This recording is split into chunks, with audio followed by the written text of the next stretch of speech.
అధ్యక్ష, బాగా వినమనండి అధ్యక్ష. పిల్లల చేతిలో ఫోన్ ఉంటే అది మొబైల్ వ్యసనం అంటారు. దాన్ని సరిచేయొచ్చు, కౌన్సిలింగ్ ఇస్తున్నాం. కానీ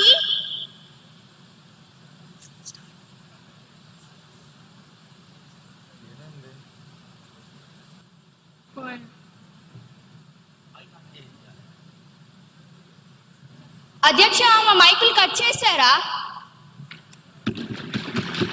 మళ్ళీ కథల యాక్షన్ ఎప్పుడు? యాక్షన్ ప్లాన్ ఏది?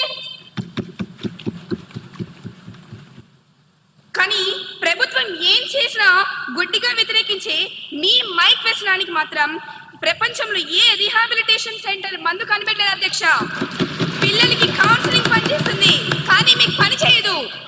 పైలట్ సెంటర్ల మీద దృష్టి పెట్టాం అధ్యక్ష మేము. మీరు కేవలం అల్లరి మీద మాత్రమే దృష్టి పెట్టారు అధ్యక్ష. తేడా అదే అధ్యక్ష. ధన్యవాదాలు.